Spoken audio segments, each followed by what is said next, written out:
Muy buenas noches, gracias por la sintonía. Segunda parte de En Contexto, vamos a estar los martes y los miércoles.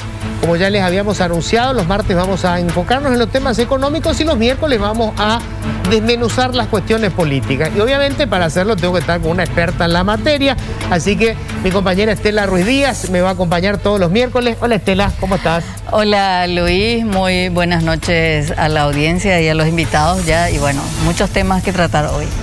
Y tenemos varios analistas en la mesa para arrancar, porque hoy vamos a hacer un menú variado de la realidad política, los partidos políticos, la oposición, el gobierno, la relación Cartes-Marito. Vamos a hacer un cambalache de temas, pero para tener un poco una visión, aunque sea una pincelada rápida de lo que está pasando en materia de política. Ya les cuento, es la primera vez que lo van a tener ustedes en televisión. Alfredo Boxia, escritor y analista. ¿Qué tal, Mengo? ¿Cómo estás? Hola Luis, ¿cómo estás? ¿Qué tal, Estela? Hola, un gusto estar con ¿cómo ustedes. estás, Alfredo? Marcos Pérez Talía es director en Ciencias Políticas. Hola Marcos, ¿cómo estás? Hola Luis, un saludo a vos, a los panelistas y a toda la audiencia. Marcos, que tiene una fuerte presencia en redes sociales, estuve viendo. Hay Sí. debates interesantes en redes sociales que lleva adelante Marcos. Y Leandro Prieto también es analista político, hijo de un gran pensador republicano. Leandro Prieto también, ¿qué tal? ¿Cómo estás? Luis, un gusto estar en tu programa, te agradezco la invitación. O sea que yo recuerdo una de las últimas entrevistas, me parece, que dio Leandro. Yo tuve la oportunidad de hacerle, que aparte era un hombre divertidísimo, Sí. Leandro Prieto Yegro. Me acuerdo que inclusive se mofaba cuando alguna gente hablaba de que él había sido estronista y él decía, yo soy el único estronista que cayó sin haber llegado, sin haber subido, porque supuestamente todos estaban esperando con la carpeta para subir y él nunca le dio ninguna oportunidad, cayó sin haber subido. Pero era un hombre divertidísimo tu padre. Era fantástico. La familia de los hermanos, todos ¿Sí? eran muy inteligentes y usaban mucho, digamos, el humor. Sí. El humor. Luis, ¿me permitís acá hacer una brevísima interrupción? Sí. Ya que estamos hablando de analistas y demás. Sí. Rendirle un homenaje a un amigo común Sí, señor. de todos nosotros, Bebito Cano Radil, que lamentablemente falleció de COVID en La Habana hace unos días. Sí, señor. Sí, justamente yo tenía pensado mencionarlo especialmente porque no solamente perdió el Paraguay un gran intelectual, en mi caso personal, un gran amigo, nos acompañó en los momentos más difíciles de nuestras vidas. El Partido Colorado perdió a uno de sus pocos hombres íntegros y honestos. Hay que decirlo, Bernardino Cano Radil era uno de los pocos que vivía del salario. Así que lo están velando en estos momentos acá en el Jardín de la Paz de San Martín y Miguel Torres, y mañana es el sepelio en La Recoleta, a quien quiera acompañar. A un gran hombre, un político con el que tuvimos muchas diferencias, muchas discusiones, pero él era de los que confrontaba, dialogaba, reflexionaba y analizaba, así que lo vamos a extrañar a Bernardino. Y un analista apasionado, tanto es así que siendo embajador en Cuba, nos concedió, creo que fue la última entrevista en la radio, y dijo todo lo que un embajador no puede decir de lo que estaba pasando en Cuba. Me parece que tuvo un tirón de oreja por culpa de eso, ¿verdad? Sí, pero un abrazo bueno, a Gloria y nuestra colega. Muchas condolencias a Gloria y a su hija Marianita. Sí. Y lo que hay que decir es, valió la pena. Me acuerdo que cuando murió Ayrton Senna en el Brasil, que era era un emblema para el Brasil, Globo sacó un título que decía Valeu. O sea, eso estaba dicho, ahí ya estaba todo, ¿verdad? Todo. Valió la pena. Bueno, vamos a entrar ya en el tema de lo que estamos viviendo hoy. No sé si Estela querés empezar con una presentación así rápida de los escenarios distintos, ¿verdad? El Partido Colorado, la oposición y el gobierno de Marito. Sí. A ver, en ese sentido me gustaría un poco ver si ellos, los tres, consideran que este es un gobierno bifronte, de dos cabezas. Y quizás podríamos marcar como fecha el 2019, cuando casi Marito fue destituido por juicio político. ¿Vos qué opinás, Marco? Yo pienso que sí, es un gobierno de dos cabezas políticas. Yo creo que hay una novedad interesante con el Partido Colorado, es que muy pocas veces los liderazgos subsisten más allá de un par de gobiernos. Y en el caso de Cartes, Yo creo que no solo subsiste, sino que aparentemente su correlación de fuerzas al interior del partido está creciendo. Eso es un punto interesante y con eso tiene que convivir el gobierno de Mario Abdo Benítez, que no solo hay una dinámica de correlación de fuerzas, sino también hay un desgaste por su, llamémosle, falta de resultados políticos sumado a una pandemia, un montón de cosas. Yo creo que sí, efectivamente eso se está dando y el 2019 fue el momento crucial, digamos, la coyuntura crítica, como diríamos en ciencia política, donde ahí se define, digamos, el salvataje, pero seguramente a un costo político importante. ¿Y eso cómo lo ven ustedes? O sea, el tema de que quien tiene la lapicera igual sigue teniendo el poder, o es hoy más que difronte es Horacio Cartes y detrás Marito. ¿Mengo? Mira, yo no creo que el Partido Colorado nos esté mostrando nada que no conozcamos ya. Es lo de siempre, un partido ampliamente hegemónico y que en determinados momentos de esta larga transición ha tenido también confrontaciones incluso más bárbaras que las de hoy. La de Guasmosi con Argaña, luego la del argañismo con Oviedo, por ejemplo. Esta última, entre el primer enfrentamiento entre Marito y Mario Abdo. Lo sorprendente es, como dice Marcos, que lo que se vaticinaba, que después de su presidencia Cartes no tendría mayor interés en continuar en política, no sucedió y su hegemonía interna fue creciendo, sobre todo a partir de ese punto de inflexión que fue el acta fraudulenta de Itaipú. Pero hay que decir a favor de Marito que él ha capeado estas tormentas. Hoy ya no se habla como se hablaba hace 4 o 5 meses de la eventualidad tan cercana de un juicio político y ya todo el mundo se da por resignado o por satisfecho con que Marito va a terminar este gobierno, ¿verdad? Así que creo que estamos viviendo una de las tantas peripecias a las que nos somete el Partido Colorado, manteniendo el poder y gobernando cada vez peor. ¿Leandro?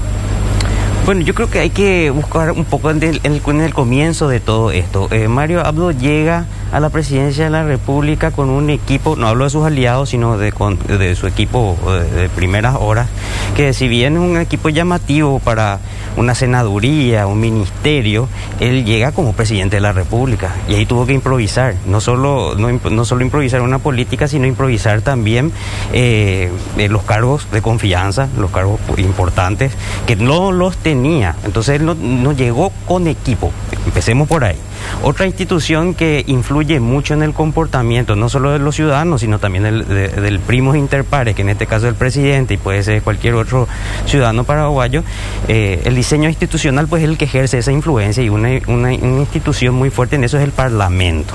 Entonces cada presidente que llega a la silla de los López tiene ese desafío que es el Parlamento, ¿verdad? Ya creo que Nicanor decía en su momento y creo que no le pifiaba mucho cuando decía el presidente entre sus atribuciones tiene un 25 a 30% de la ejecución de la política, el resto está entre gobernaciones municipales y principalmente el Parlamento. Entonces eso hizo que lógicamente, como dije una vez contigo también, doctor, lógicamente no uso en término peyorativo esto, sino estrictamente académico, que él está usando la estrategia de no hacer nada. Muchas veces, y eso está en el arte de la guerra, entonces no hacer nada muchas veces puede ser muy inteligente, elegir las batallas que hay que luchar, y eso hace que no sea bifronte, sino multifronte, porque son esas pequeñas fuerzas, ¿verdad?, que están batallando ahí abajo las que le mantienen a él ahí arriba. Entonces cuando a mí me dijeron, me preguntaron en un programa, me llamaron para preguntar si es que Mario Abdo salía, yo decía, me juego mi reputación a que no, porque ahí pierden toditos los que están abajo, porque él justamente al neutralizarse dejó que el juego sea para abajo y el torbellino lo eleva a él. Para dar un ejemplo más, ¿verdad?, con lenguaje un poquito más.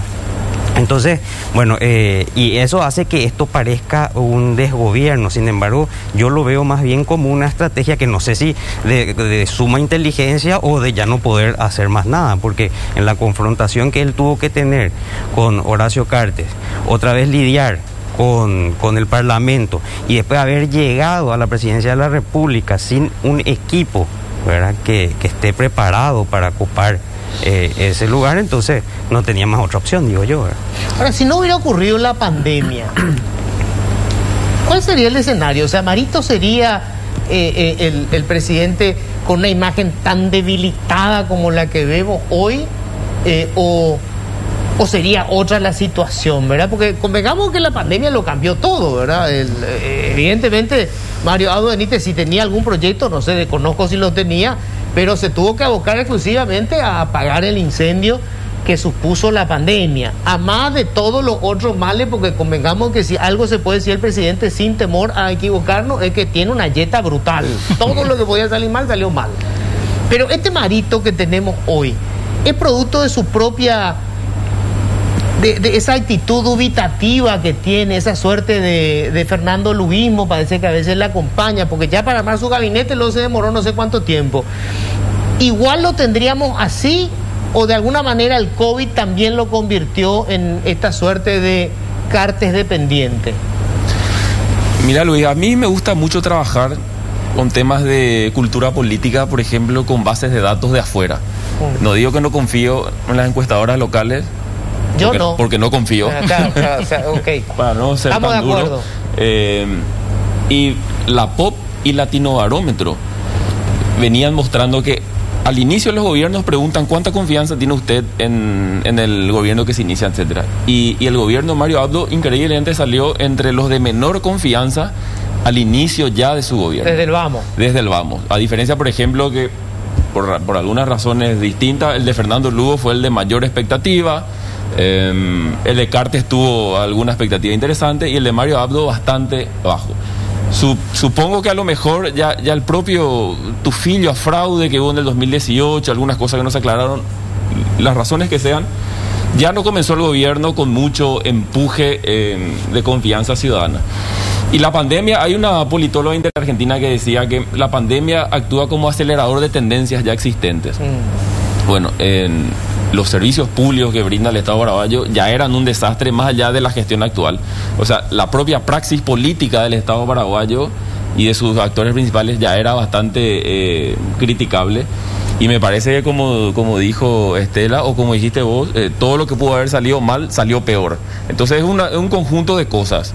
Sería contrafáctico decir si no hubiese habido pandemia, a lo mejor le hubiese ido mejor. Pero viendo nomás los números del Latinobarómetro y la POP, ya no hubo desde el vamos mucha confianza. No obstante, fue votado por el pueblo y él entró por la vía electoral. Yo quiero plantear una contradicción a partir de un poco de lo que mencionabas, Latinobarómetro, encuestas, que a medida que se hacen encuestas hay un mayor desprestigio de los partidos políticos. Sin embargo, a la hora de las elecciones, los dos partidos tradicionales tienen el 80% del electorado nacional. O sea, a pesar de las críticas, a pesar de la corrupción, a pesar de todo lo que decimos todos los días, son los dos partidos, y especialmente el Partido Colorado, los que concentran finalmente el veredicto ciudadano. ¿Por qué, Leandro Prieto, se sigue votando masivamente al Partido Colorado, aunque parece que a la gente le molesta la corrupción, pero...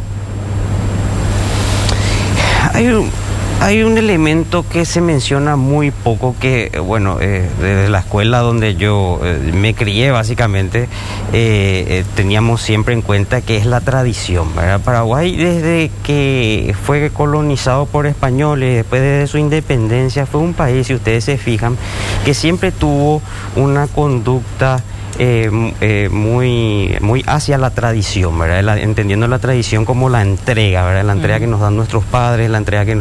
Entonces, desde ese punto de vista, yo creo que queda todavía en el subconsciente, no ya con esos términos ni con esas ideas y que la polca y que esto, sino que queda en el inconsciente y automáticamente lo que conoce es eso, porque si uno se pone a pensar también, los partidos nuevos no tienen todavía esa profundización territorial necesaria como para ser una opción, por una parte, ¿verdad? Por otra parte, yo creo que Marco va a explicar mejor, como hablaba del diseño en las instituciones, ¿verdad? Capaz también haya que corregir algunas cuestiones en las leyes electorales. Esta que se hizo ahora fue por pura presión y estamos en un experimento puro. Yo le tengo mucho miedo porque yo creo que lo que va a hacer es denigrar un poquito más la democracia que tenemos, ¿verdad? Por el desencanto que puede llegar a generar, porque en términos estadísticos este experimento no llegó a funcionar en ninguna parte. ¿Usted es colorado? Sí. ¿Usted está contento con la gestión de su partido en función de gobierno? Y la verdad que en términos, no, últimamente de ningún partido, ¿verdad? Yo pasé justamente por esa tradición misma que te estoy hablando de familiar, pasan décadas y décadas de coloradismo dentro de mi familia, pero no, propiamente si voy a criticarle, yo más que al gobierno, a mi partido, ¿verdad? Quiero criticarle más al partido, que se desvació, se volvió una maquinaria electoral y despiadada aritmética electoral, ¿verdad? De suma de votos y nada más. Eso es muy triste si uno se pone a pensar lo que había antes. Hace poco tuve acceso a una lista del inventario de la biblioteca que tenía el partido. ¿Qué pasó? Los funcionarios, la gente que estuvo ahí sacaban y vendían, no desaparecieron los libros, llevaron a su casa y ya no hay más nada, ¿verdad? Tenía una imprenta, tenía una radio, tenía una academia. Era una intención de, ¿verdad? No, yo no sé si llegó a funcionar, no eran todavía mis épocas, pero será de larga data, porque suponer que ahora están robando los libros no creo. No, ya no hay más libros. No hay más libros para una curiosidad, ¿me permitís hacerle una pregunta? Una curiosidad intelectual realmente. ¿De qué época de tu partido vos te sentís orgulloso? ¿De qué época de mi partido? Yo creo que precisamente en los años 30, cuando empieza a tener un giro para una identificación propia, ¿verdad? Respetando un poco y reconociendo que el potencial del Paraguay estaba en el campo. Esa sería una. Liga también un poco con la guerra del Chaco. Yo creo que si se investiga bien, el Partido Colorado tiene una amplia y muy profunda actividad con respecto a eso. Bueno, yo creo que casi todos los paraguayos luego, ¿verdad? Pero investigando eso, yo creo que aportaron mucho. Y yo creo que esa sería la época, entre los 30, los 40, ¿verdad? Que el partido... Antes del electronismo. Antes del electronismo, claro. Yo creo que el Partido Colorado es eso lo que le facilita al electronismo llegar. Ya debido a su trabajo de décadas anteriores, de la época de Bernardino. Marcos acá quiere apuntar sobre el tema. Sí. No, solamente dos cositas. Los partidos políticos son una subdisciplina muy potente dentro de la ciencia política. Y al tiempo que surgen los partidos políticos, ellos ya están en crisis. O ya hay libros. El primer libro se publica en Inglaterra, en Londres, allá por 1790 y algo, donde los partidos tenían 10 o 15 años de vigencia y ya se preconizaba una crisis política. O sea, y la crisis está aparentemente, pero los partidos siguen fuertes. ¿Por qué? Entonces, los partidos tienen, en primer lugar, creo yo soy un fanático, un enamorado de los partidos. Por supuesto, no de la tierna podredumbre, ¿no? Pero los partidos motorizan la democracia, dinamizan la política y a nivel de diseño institucional siguen siendo el único mecanismo, la única herramienta a través del cual se operacionaliza el sistema político. Y el otro tema, yo creo que en Paraguay, y lo digo de una forma muy crítica, porque yo escribí algo también al respecto y sumamente arrepentido hoy, cuando era más joven. Yo creo que hay mucho romanticismo en cuanto al funcionamiento de los partidos en Paraguay. Mis primeros textos que yo leí, por ejemplo, encontraba, bueno, dependiendo de quién escribía, bueno, los colorados eran los malos, los liberales, los legionarios, etcétera. Si uno se fija, antes de 1989 no hay una sola experiencia de democracia en el Paraguay. No hay nada interesante en el pasado. Bueno, sí, se ganó la guerra del Chaco, le tuvimos a la trilogía José P., Eligio, José P., Eusebio Ayala, pero fuera de eso, Luis, Estela, Mengo, Leandro, yo creo que no hay nada interesante para ver en el pasado paraguayo. Todo bien con las ideas, ¿verdad? Y al final quedaban solamente ahí, en las bibliotecas románticas del pasado. No hay una sola experiencia democrática en el pasado, salvo la elección de 1928, que bueno, una parte del Partido Colorado se presentó, otra no. No hay democracia. De hecho, mucha gente sigue diciendo, no, en el 89 cuando volvió la democracia. La democracia no volvió en el 89. Se inició por primera vez la democracia en el Paraguay. O sea, no es que tenemos el periodo más largo democrático, tenemos el único periodo democrático en la historia del país. El único periodo con todas sus sombras y con pocas luces. Este es el único periodo democrático que tenemos. Lo cual hay que valorar más, me parece a mí, más allá de la corrupción, más allá de los liderazgos que tenemos. Yo creo que hay bastante romanticismo en la historia política del Paraguay. Yo quiero preguntarle a Mengo, dentro del Partido Colorado, La vez pasada decía con mucho, creo que hablando de romanticismo o de seguramente de deseo más que de análisis, Felino Amarilla, que nada es más fuerte como una idea cuando le llega a su tiempo. Y hizo referencia a la famosa consigna ANR nunca más. Entonces yo pregunto, ANR nunca más, ¿le está pesando al Partido Colorado realmente? O sea, ¿puede eso significar una motorización de gente que decida efectivamente sacar al Partido Colorado del poder? ¿O por el contrario, según como dicen ahora los propios operadores del partido, esa afrenta está de alguna manera galvanizando otra vez a los colorados para unirse?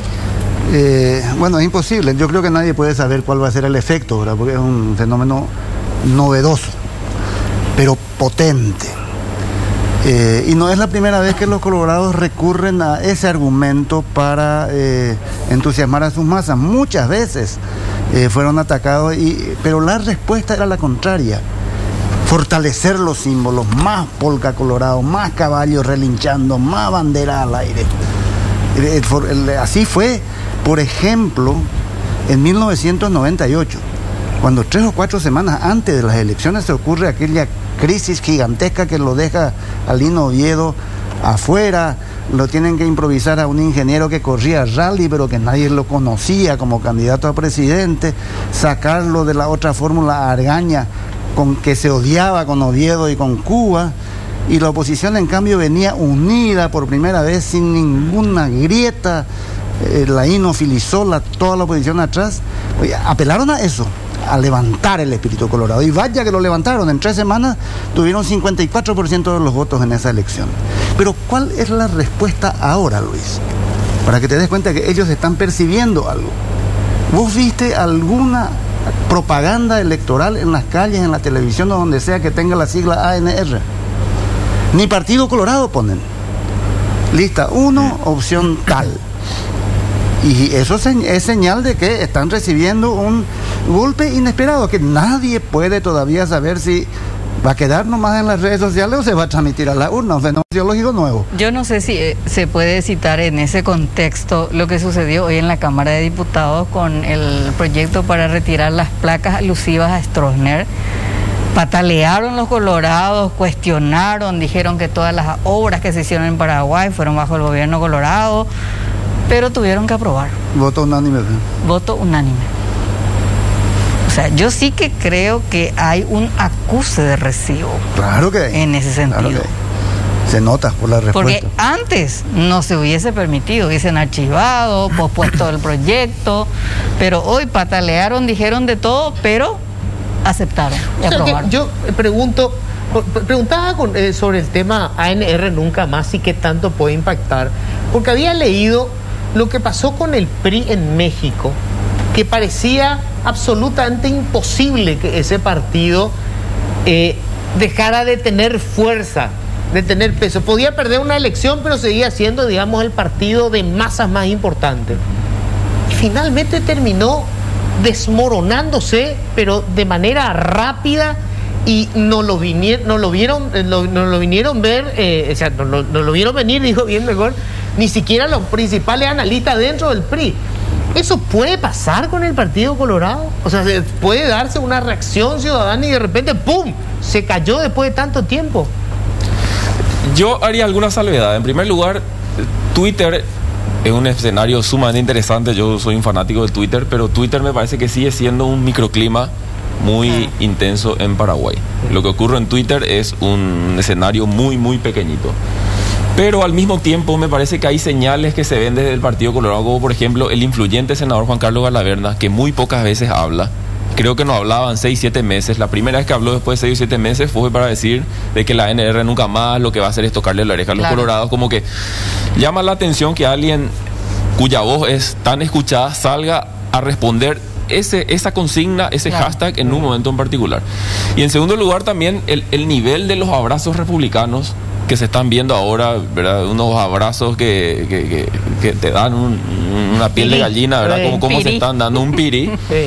Pareciera también que es un acuse de recibo. ¿verdad? Es un acuse-recibo interesante. Y respecto al PRI, es sumamente fabuloso, ¿verdad? La semejanza y diferencia con el Partido Colorado en particular. El PRI tuvo también un desmoronamiento interno. Hay que olvidar que el PRD es una decisión, es un hígado, es una suerte del Lino Oviedo de los 90, Sí. ¿verdad? Que de alguna manera implicó un debilitamiento electoral en Paraguay del Partido Colorado, de 2003, 2008. Yo creo que Lugo ganó como un líder importante, pero el factor principal que a mi criterio explica el triunfo del Lugo es el PRD, es el Andrés Manuel López Obrador mexicano, se dio acá. Cuando muere Lino Oviedo, de alguna manera el primo enojado volvió a tocar el timbre en la casa y la potencia superó otra vez el 40 y algo %. Pero en fin, las comparaciones con el PRI son interesantes y apasionantes. ¿Por qué opinas como Colorado? Como analista más que nada, pero obviamente, digamos, está dentro de la casa. Bueno, yo creo que sí, aunque muchos de estos elementos que estamos citando ya vienen ocurriendo hace lustros. El abrazo republicano justamente creo que fue contigo, Marco, creo que estábamos queriendo averiguar cómo empezó o no fue, creo que, bueno, estuvimos indagando Argaña, Cuba, para saber, y por ahí más o menos, pero Guasmosi, que antes lo no mató fue, Argaña. antes no fue. En 1938 el primer abrazo republicano. Pero como mención. No, con esa categoría no. Creo que es eso, Argaña el que le da sí, Argaña el que nota a esa categoría. Los discursos de Argaña, porque está el gran suceso de 1955 de octubre, que es la gran unidad partidaria, que el doctor Leandro Prieto Yegros hizo un libro, recopiló todos los con audio, ¿verdad? Y entonces me puse a buscar ese abrazo republicano, si había una semejanza, y no había nada de abrazo ahí, más que nada indirectas, pero es un lindo material. Entonces yo creo que ahora sí, el Partido Colorado no se renovó, entonces no supo cómo escucharle a la gente, cómo mirar lo que está pasando, y creo que se están dando cuenta en esa actuación, como dije recién, de despiadada aritmética electoral, ¿verdad? Que ya empieza a tener un efecto. Y yo creo que ahí ellos se van a dar cuenta, porque hay que ver cómo actúa el militante colorado, y de ahí saber si es que un hashtag le está llamando o no la atención, pero capaz sí, pero que no se dan cuenta directamente de ello, ¿verdad? Ahora, el Partido Colorado llegó a un punto tal de desvaciamiento de contenido que sí, están débiles, y lo que dice el doctor con respecto a no usar ANR, no usar ni Partido Colorado, justamente se basa en ese desconocimiento y la falta de contenido. Entonces no pueden tener orgullo, no pueden saber a dónde tiran, no saben qué es su partido, o no saben para qué sirve un Partido Colorado. Entonces, claro, ya se vuelve unipersonal la política, más otra vez con este diseño, con esta nueva ley. Entonces, por una parte, y por otra parte, que hay que tenerlo en cuenta, que yo creo que es una tesis mía que tengo que profundizar más, pero me estoy dando cuenta de algo, de que la política está utilizando, justamente lo que llamamos ese tipo de marketing que está, la política está utilizando dos elementos: la lógica de consumo y del entretenimiento, lo cual lógicamente pasa previa mercantilización de la política. Y el consumo y el entretenimiento se está politizando, pero de manera correcta. Es decir, yo no compro este celular porque usan niños de menos de 12 años allá en China, entonces yo rechazo. Es un criterio político de elección de consumo, ¿verdad? En cambio, como vemos los videos de las propagandas que estábamos hablando, bueno, eso sería el entretenimiento y la lógica de consumo. Y si entramos en ese juego, cualquier cosa se puede desmoronar. Tengo que hacer la pausa. Vamos a seguir con esto. Después vamos a ver qué pasa con la oposición y qué pasa con la figura también, porque la impresión que tengo, y que creo que tiene mucha gente, es que también estamos, que somos un poco, el escenario es consecuencia de la falta de liderazgo fuerte. O sea, el liderazgo más fuerte en este momento es un hombre que basa su liderazgo en la capacidad de poder comprar. De comprar gente, de comprar apoyo, de comprar la fiscalía, de comprar, no de convencer con el discurso, porque de hecho no habla nunca, ¿verdad? Y del otro lado hay un, digamos, funcionario de años, ¿verdad? Que ahora es vicepresidente de la República, fue fiscal, qué sé yo, y que tiene la vieja escuela, ¿verdad? Que es saber cómo hacer contacto acá, vos te vas a quedar con esto, vos te vas a quedar con aquello, la repartija del Estado. La repartija del Estado, ¿verdad? Tiene a todos los parientes, de hecho, en Itaipú, me parece, o en Yacyretá, en uno de estos lugares. Pero lo vamos a hablar enseguida, después de la pausa. Bueno, en la pausa estábamos hablando de un tema que pocas veces se pone sobre la mesa crudamente. Yo lo voy a decir con todas las letras. Después de hacer 30 años de periodismo, yo no sé por qué seguimos siendo tan hipócritas e insistimos con que los paraguayos queremos que se acabe con la corrupción. Yo creo que la mayoría de los paraguayos les molesta la corrupción cuando no forman parte de la corrupción. Lamentablemente nuestra contracultura ha hecho que la gente crea que la forma de tener un buen pasar es robando dinero público, teniendo la oportunidad de robar. Y quien leyó muy bien eso últimamente fue Horacio Cartes, cuando públicamente salió a decir un buen operador político es el que hace tráfico de influencia. Y el que está afiliando al Partido Colorado lo hace porque quiere conseguir trabajo, o sea, un cargo en el Estado, estudiar, o sea, que le paguen la beca, becal o lo que fuere, y hasta a hospital. O sea, fue clarito el tipo, ¿verdad? Es lo que creo que todavía es un porcentaje altísimo lo que votan, buscan. No quiere que se les solucionen todos los problemas, quiere que se solucionen sus problemas. Y cómo lo hacen no le importa. Claro, las necesidades primarias. Exacto. Y da la impresión, o sea, yo no sé si ese es un poco el secreto también del éxito del Partido Colorado y también del Partido Liberal. Ahí está el punto. Yo creo que hay, por ese lado, la explicación de un bipartidismo tan acendrado, tan raro en el contexto latinoamericano, tan prolongado en el tiempo como tiene el Paraguay, ¿verdad? Hay que remontarse a México con el PRI. Pero también hay que reconocer que hay acá una cultura cívica muy atrasada, que es la que permite la subsistencia de un sistema que encima no es equitativo, es un bipartidismo con una hegemonía de uno de los partidos, un partido hegemónico, pero eso se explica fundamentalmente por el poco nivel de debate, no hay debate ideológico, y por el altísimo componente clientelar, patrimonialista, prebendario que tiene esa estructura de partido. Que hace que, todo lo que vos estás diciendo, hace que los partidos formen parte de un proyecto de vida familiar a veces, ¿verdad? Para todo lo que decís.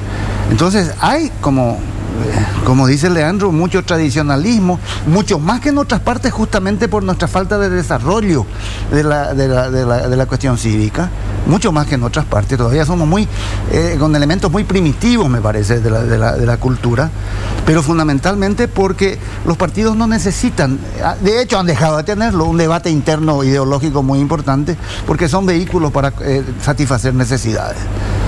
Y hoy más que nunca.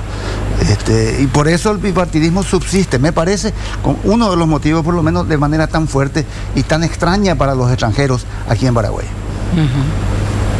Yo creo que una cuestión, pero aclarando, hay que sacarle, ya hablamos de Elio Vera, pero Saro Vera, yo creo que hay dos personas, tres en realidad, que le pensaron al paraguayo como ser paraguayo, de una forma antropológica y sociológica, ¿verdad? Natalicio González, Efraín Caroso y Saro Vera a su manera, utilizando una herramienta del método científico que es la observación, ¿verdad? Como le tocó a él y él explica mismo en el libro. Y él habla que el Paraguay tiene un sistema comunitario de ver los bienes, las cosas, ¿verdad? Que eso ya heredamos entre el sincretismo cultural español guaraní y que nos vino a nosotros, y no importa que nuestros abuelos hayan venido de París o de Madrid, y que eso le atrapa también hasta a los extranjeros que se mezclan, ¿verdad?, en el Paraguay. Y el estilo de vida comunitario de ese tipo que él habla justamente es que vos tenés que llegar a ser el jefe para poder manejar los bienes de la comunidad. El jefe el que usa y abusa, como también dijo una oración, de los bienes y reparte. Entonces la pelea, cuando mezclas eso, que es un estilo verticalista, que tuvimos siempre, un estilo verticalista de gobierno, mezclas, le metes una democracia que es horizontal, ahí viene el resultado, ¿verdad? Es una pelea electoral para ver quién es el jefe para poder repartir, tocar. El coto llevar de casa, que decía el Exacto, así mismo. Estamos en contexto de elecciones municipales el 10 de octubre. En la Argentina acaba de realizarse las internas, son las PASO, ahí todos pueden votar por un candidato que prefieran, no necesariamente son internas partidarias. Y el oficialismo, el kirchnerismo, recibió un golpe muy duro. El pueblo argentino los castigó. Y en términos de escenario, la misma cosa, porque en realidad es en el contexto de la pandemia. Y ahí hubo denuncias de corrupción, hubo vacunatorios VIP, hubo violación de la cuarentena. La última fue con la esposa de Alberto Fernández, que hizo un cumpleaños en plena cuarentena, violando el decreto de su esposo, ¿verdad? Todo eso sucedió en Paraguay también. O sea, todo esto pasó en Paraguay. Y la encuesta real la vamos a tener el 10 de octubre. ¿Es posible que suceda lo mismo que en la Argentina, que tenga un costo la pandemia para el Partido Colorado? ¿O será, como decía aquella famosa frase, es la economía, estúpido? Estúpido. Bueno, la política argentina es maravillosa. Sí, yo creo que fascinante. la pandemia exacerbó, pero también me parece a mí la economía es la economía estúpido. No obstante eso, viendo las elecciones, las distintas elecciones que hubo en América, bueno, perdió Trump. En República Dominicana hubo una histórica alternancia, perdió el PLD. En Bolivia y un montón de países. Argentina no fue la excepción. Yo creo que la pandemia, el problema de la pandemia es que no es solo una cuestión sanitaria, sino que es un impacto directo con la economía. Claro. Y es allí donde se puede notar de una manera más potente los posibles efectos. Paraguay está todo por decirse, ¿verdad? Porque como siempre también Paraguay es un escenario donde no siempre se repiten los fenómenos de los afuera, fenómenos que normalmente se ocurren. Teorías le llaman. Algún cementerio de las teorías, ¿verdad? Sí. Pero bueno, como no sé si dijo Men o vos, que hay que esperar el 10 de octubre, no hay que aventurarse porque sobre todo que el Partido Colorado es un partido tan potente electoralmente hablando, que uno pueda aventurarse y decir, mira, la NR nunca más, etcétera, pero a la hora de la verdad. Y además me gustaría ver qué efectos tiene esta cuestión de los nombres, ¿cómo se llama eso? Del semidesbloqueo. El desbloqueo. En realidad, yo hasta ahora no conseguí que alguien me pase, le pedí 1000 veces a la justicia electoral cómo estaban las listas originalmente en las internas y cómo quedaron después del... Parece que no cambió un cuerno, ¿eh? En el Partido Colorado cambió. Por lo menos en la Concejalía de Asunción cambió. Sí, cambió. Sí. Y de hecho a mí me parece, y perdón, con esto cierro, que es una herramienta que lejos de perjudicar a los partidos grandes, me parece que es una herramienta que aún así le potencia mucho más. El hijo Ayala tenía una frase que decía algo así como: la democracia se purifica por su propia fermentación. Hay 20 indeseables, pero hay 4 no tan indeseables. Y esos 4 son motores. Digo 24 por decir un número. Sí. O sea, no creo que sean 24 impresentables y tampoco son 24 Natalicio González, ¿verdad? Pero la posibilidad que tiene el elector de alterar el orden es una suerte de purificación, tal vez, en un momento de excesiva podredumbre. Entonces creo yo, insisto, en que lejos de afectar a los partidos grandes, va a terminar... Va a ocurrir un fenómeno. Vamos a suponer que en este ambiente de ANR nunca más, con el sistema anterior, vos no le votabas a la lista de concejales del Partido Colorado porque estás podrido del Partido Colorado. Pero ahora en nuestra lista de 24 vas a encontrar 1, 2 o 3 o 4 que ese sí. Bueno, voy a votarle para votarle a porque este es mi vecino y mi pariente y ese voto va al Partido Colorado, ¿no? Con lo cual yo creo que sumando el desperdicio de votos pequeños por el sistema DON, va a haber otra vez más votos para los partidos grandes a expensas de las otras candidaturas pequeñas. Sí. Los que tuvieron con el tema del desbloqueo se están pegando un tiro en el pie en este momento. No, espera, hay que esperar. Hay que esperar. Tengo que hacer una breve pausa. Guardar la pistola todavía. 2 temas que me quedaron ahí porque después me iba a quedar sin tiempo. Los liderazgos hoy y después la oposición. ¿Qué cuerno pasa con la oposición? Pausa, ya volvemos. Bueno, vamos a hablar de la oposición. Oposición, cuando hablamos de oposición, obviamente hablamos sobre todo el Partido Liberal y el Frente Guasú, son los partidos más o menos, digamos, que tienen alguna fuerza y los otros que se irán sumando. PLRA, hay que dividir. Claro, por eso, hablamos ahora del PLRA. Y el PLRA hoy tiene ya 3 figuras. O sea, Efraín Alegre, que va a intentar una vez más, y que sigue aparentemente siendo el que tiene más fuerza al interior de su partido. Pero viene ya con varias derrotas con el Partido Colorado. Aparece ahora la figura de Harrison, ¿verdad? Que va cobrando fuerza, que muchos lo ven como el Cartes de los azules, ¿verdad? El empresario, el bla bla bla.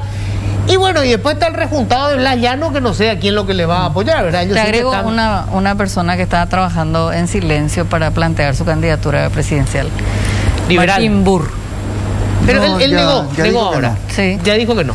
Dijo que él no está. Porque se mencionó a Martín Burr y él dijo No, pero públicamente que ninguna no. chance además. Pero bueno, No, no, yo está creo ahí. que él plantea Yo para creo que va a negociar quedar- senaduría. Entiendo que la cosa va a quedar, obviamente, entre Efraín Alegre y Harrison. Harrison. ¿Qué puede pasar en el Partido Liberal ganando uno u otro? ¿Y cómo se daría la alianza? Porque entiendo que lo que van a buscar los liberales, obviamente, va a ser la alianza. Si no, no tienen ninguna posibilidad solos. Yo creo que el primer gran problema de la oposición en Paraguay es que cuando hablamos de la oposición pareciera que estamos pensando en un cuerpo homogéneo, en un cuerpo meramente unificado. Pensemos en la coalición opositora en Argentina, que hablábamos recién. Pero la realidad es completamente contraria. Tenés un montón de islas con agendas distintas, incluso en las antípodas entre ellas, donde hay en principio dos islas que sobresalen, ¿verdad?, al interior del Partido Liberal. Hoy es Efraín Alegre o el institucionalismo liberal. Y hay otro sector que le podemos dar distintas categorías. Un sector más dialoguista, un sector, para decir un eufemismo, ¿verdad?, un sector más dialoguista. Y me parece que ese sector Es es más el- dialoga con Cartes. para decir un eufemismo. Ok. Y me parece que ese sector es el que está hoy lanzando a Norman Harrison, ¿verdad? Yo creo que Norman de alguna manera también necesita penetrar al interior del partido. Viendo algunas encuestas, el mayor problema que tiene él es que no se le conoce, digamos, ¿verdad? Y hay un modelo, que es el modelo del 2009 de Cartes, que entrara a partir de los gobernadores. Tienen que aterrizar en la vida interna del partido. Ahora, a nivel de agendas, me parece que cada uno tiene una agenda, no diría en las antípodas, pero agendas bastante distintas, ¿verdad? Efraín Alegre tiene una sintonía, me parece, un poco más importante con el centro hacia la izquierda, con el Frente Guazú seguramente. Y Norman Harrison viendo como, por ejemplo, viendo una pequeña fotografía, la candidatura de Nakayama. Cómo se operó desde el centro hacia la derecha, descartando cualquier intento de alianza con fuerzas progresistas, en Asunción, ¿verdad? En este caso, quizás pueda hacer una fotografía a nivel nacional. Entonces me parece que esos son los dos escenarios. El problema es el día de mañana cómo compaginar una alianza, viendo por ejemplo que Patraquería de forma inédita, por primera vez creo que quiere integrar una concertación opositora, algo que no ocurrió ni en el 2003, 2008, 13 ni 18. Cómo compaginar en una misma concertación, por ejemplo, a Fidel Zavala y a Sixto Pereira. Entonces, cada uno de esos dos hombres, Norman y Efraín Alegre, quizás puedan tener una mochila ya con un bagaje ideológico que pueda emprender un tipo de alianza o no, dependiendo quién gane esa interna. Me quedan 4 minutitos. ¿De qué hablamos? ¿Oposición? Yo creo que- Oposición. No, adelante, por favor. Bueno, yo creo que el Partido Liberal va a ir perdiendo fuerza frente a la izquierda en su momento, ¿verdad? Eso va a ser progresivo, lento, pero progresivo. En este caso en particular coincido plenamente, creo que ya en otro programa habíamos hablado, estuvimos juntos, creo, en lo que Marco estuvo diciendo, así que no sé qué más agregar. Ahora, lo que sí te quiero tirar una idea. La vocación democrática del Partido Colorado, si uno lee, así como también tuvo sus alianzas con dictadura, también tuvo una vocación profundamente democrática. No dejes de tener como una variable una alianza dentro del Partido Colorado extrapartidaria. Con eso te dejo, sí. Bueno, vengo. Y no sé, está todo tan abierto que no me animo a pronosticar. Si tuviera que apostar dinero, por tradición uno diría, vuelva a ganar el Partido Colorado. Perdés una vez cada 10 elecciones más o menos, ¿verdad? Pero las cosas están cambiando tan rápido últimamente en Latinoamérica, y se están dando fenómenos que antes no veíamos, que yo no me animo a pronosticar. Alguna idea quizás nos dé el número de intendencias que se repartan colorados y liberales, para saber qué talante tiene el votante con respecto al 2023. Nunca, termino con esta frase. Sí. En la coyuntura actual nunca fue tan fácil ganarle al Partido Colorado. Se dan todas las condiciones, pero falta quien lo haga.